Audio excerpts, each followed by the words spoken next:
Osmania university megastar ఆడిటోరియంలో తెలంగాణ భూరక్షణ సమితి ఆధ్వర్యంలో పేదల భూముల యాజమాన్య హక్కుల సాధనకై సమీక్షా సమావేశం నిర్వహించారు.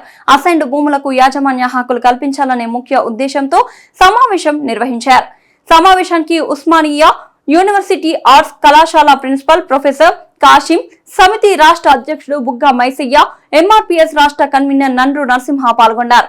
ఈ సందర్భంగా వారు మాట్లాడుతూ తెలంగాణలో అధికారంలోకి వస్తే అసైన్డ్ భూములకు యాజమాన్య హక్కులు కల్పిస్తామని కాంగ్రెస్ పార్టీ జాతీయ అధ్యక్షుడు మల్లికార్జున ఖార్గే హామీ ఇవ్వడం జరిగిందని గుర్తు చేశారు.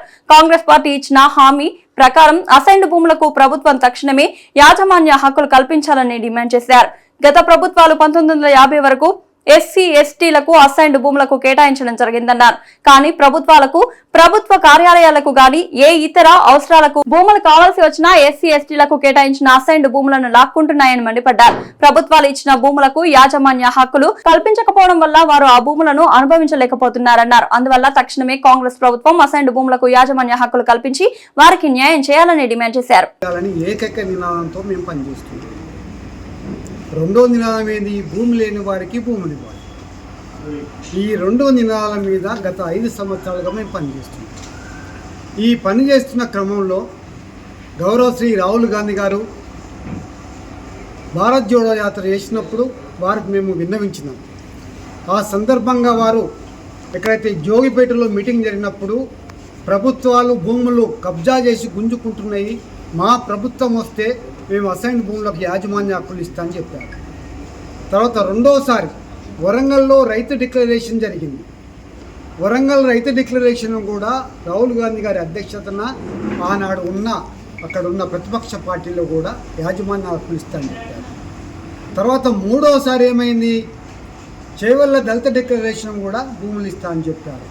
ఈ మూడో ఆధారంగా కాంగ్రెస్ పార్టీ మేనిఫెస్టోలో కూడా పెట్టారు, మేము ప్రభుత్వంలోకి వస్తే భూములు ఇస్తామని చెప్పి. అన్న ప్రకారం కొద్దిగా వరకు జరిగింది. ధరణిని రద్దు చేసి భూభారతి తెచ్చి భూములు లెక్కలు తీస్తుంది.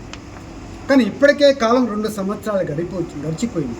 కనుక ఈ ప్రజాప్రభుత్వాన్ని మా గౌరవనీయులు పెద్దలు కాశిం గారు, రామకృష్ణ గారు, చింత సామన్న గారు, తమ్ముడు చెవెళ్ళ సునీల్ గారు, నరసింహ గారు, అందరు ప్రజా సంఘాల మద్దతుతోటి మేము మీకు గుర్తు చేస్తున్నాం. మన బట్టి విక్రమార్క అప్పుడు మన యాత్ర చేసిన పీపుల్స్ మార్చి వాకేషన్ వారు కూడా చెప్పింది. కనుక ప్రభుత్వంలో ఉన్నది ఎవరు? దళితుల తరఫున ఉన్న పెద్ద మనిషి పీపుల్స్ మార్చి చేసిండు. మన కాంగ్రెస్ పార్టీ చెప్పింది కనుక నీకు అడ్డేవలిగా మీకు అడ్డు లేరు కనుక దయచేసి మీరు పరిశ్రమను ఈ యొక్క సబ్జెక్టును పరిశీలించి మాకందరికి హక్కు ఇవ్వాలని ఈ సందర్భంగా మనం చేస్తున్నాం. జై భీమ్.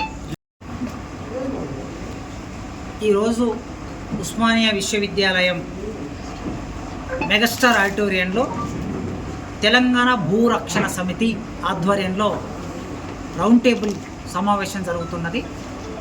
ఈ తెలంగాణ భూరక్షణ సమితి ప్రధాన ఉద్దేశం ఏమిటంటే, ఈ తెలంగాణ ప్రాంతంలో దళితులు అంటే ఎస్సీలు 18% ఉన్నారు, అత్యధిక జనాభా ఈ రాష్ట్రంలో.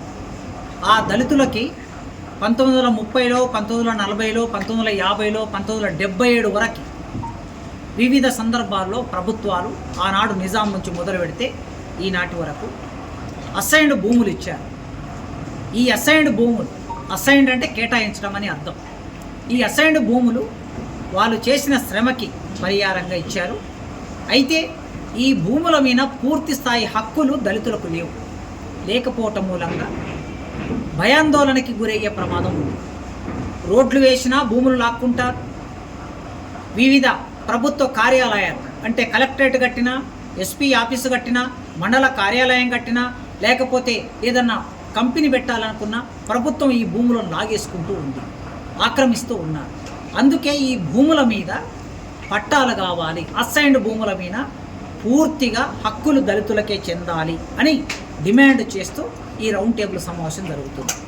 కాంగ్రెస్ ప్రభుత్వాన్ని, తెలంగాణలో అధికారంలో ఉన్న రేవంత్ రెడ్డి ప్రభుత్వాన్ని డిమాండ్ చేస్తున్నాం.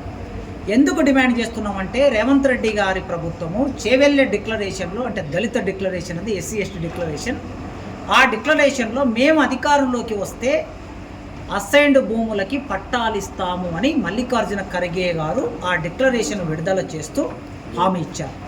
హామీని నెరవేర్చాలని డిమాండ్ చేస్తూ ఈ కార్యక్రమం నడుస్తున్నది. వెంటనే రేవంత్ రెడ్డి గారు మాకు తెలిసిన సమాచారం ప్రకారం అసైన్డ్ భూములకు సంబంధించి ఒక నిర్ణయం తీసుకోవడానికి వారి టేబుల్ మీద ఫైల్ ఉందని తెలిసింది.